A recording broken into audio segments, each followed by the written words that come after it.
Hey guys, how's it going? It is Beat on here, and guys, in this video I'm going to be talking to you a little bit about the PlayStation Plus subscription upgrade that was released in June. Now, I do apologize, this is a video that I've wanted to make for quite a while, but I got caught up in some renovations in the backyard because of this summer, and I haven't really had time to sit down, but now that I have a couple hours, I'm going to take advantage of it and make this video. So a few things we're going to talk about in this video is it worth upgrading? Is it comparable to Microsoft's Game Pass? And is there potential for this in the future? And these are going to be things that I'm going to answer in this video.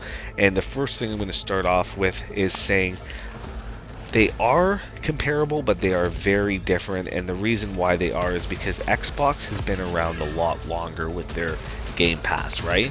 So it's like comparing apples to oranges.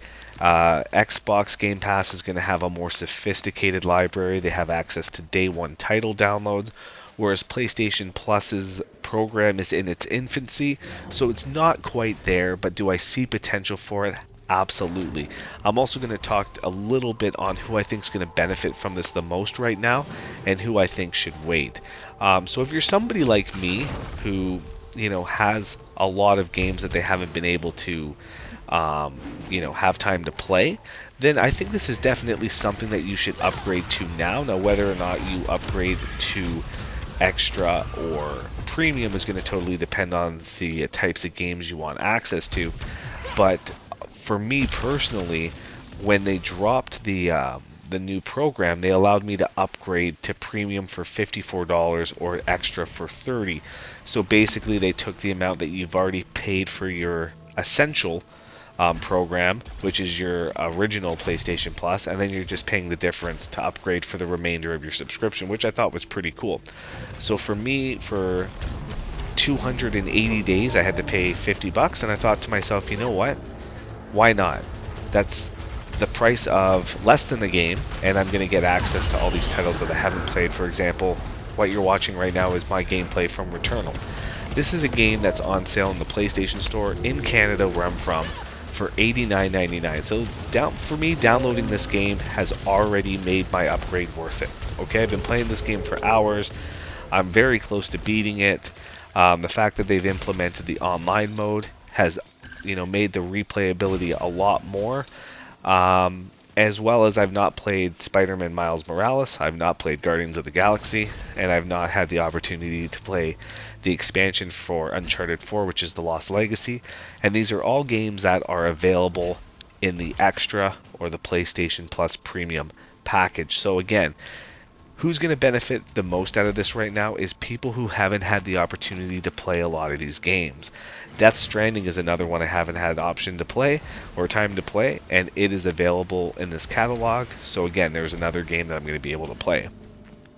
Now, if you're somebody who has a ton of money to drop on day one titles, like as soon as a game that you want drops and you buy it day one or you pre-order it and you have a vast library already, you're probably not going to get a lot out of this program right now, unless you're somebody who wants to go back and play some PlayStation 3, PlayStation 2, PlayStation 1 classics. But again, even that library is good, but it's still kind of lacking. So for example, there's no Metal Gear Solid for the PlayStation 1 titles. There's a lot of games that I just don't get. Like for example, in PlayStation 3, Resistance was one of the launch titles, so they have Resistance 3, but they don't have Resistance 2 or 1, so that just kind of makes no sense to me. So there's a lot of games that I feel like should be in the classic catalog that Sony hasn't put in yet. Now, are those games going to come? I hope so. I think they will, because Sony has a huge library of games that they can put in there. But for the time being, I think, if you're somebody who is looking to go back and relive some, classics from the past, you might be a little disappointed. Now, are there some good titles there? Absolutely, but they might not be the titles that you were hoping for. So again, do your research, look at the catalog. Sony's has listed actually all the games on their website that's in the catalog, so just take a look. But again, do I think this program has potential? Absolutely. I think this is going to be a good replacement for game renting, especially if you're subscribers to GameFly in the States. There used to be one here in Canada called Game Access, but unfortunately they closed down during the pandemic. So for me, not having access to some type of way to rent games or have access to rentable games has been kind of difficult. So I am really enjoying the library that they have right now. There are some good classics in there, like Siphon Filter, Crash Bandicoot titles are there. There's Devil May Cry. There's, you know, all the Uncharted's. There's a ton of Resident Evil. Like, there are some great titles in the classic package, but if you're somebody who, again, owns a lot of these games, you're probably not going to benefit from it. Now, the one thing I do like that Sony's done is they've offered 3 choices, okay? So you don't have to upgrade. Your original PlayStation Plus program kind of stays as is, and it just becomes the PlayStation Plus Essential, which means you're going to get your free games, you're going to get access to online play. The Extra includes all of those, plus access to PS4 and PS5 titles, again from the catalog. And then the Premium includes time trials. It includes everything from the first 2 tiers, as well as access to the classic catalog, time trials of games, and I believe PSP titles as well. Now let me know in the comments if I'm correct on that. I could be wrong, but I know for a fact they have PS1, PS2, and PS3 titles. But the one thing I don't like about the PlayStation Extra and the PlayStation Premium is the PlayStation Extra is a little vague. They say play hundreds of PS4 and PS5 titles, but then when you actually do some research, there's some PS4 titles that they include in Premium that they don't include in the Extra. So for example, Death Stranding is included in Extra, but you're going to get the Death Stranding Director's Cut in Premium. Assassin's Creed Valhalla is not included in Extra, but it's included in Premium. So there are some things that they were kind of like a little vague about. So unless you actually do your research and look at what games are actually being included in each tier, that might decide where you want to go and where you want to spend your money.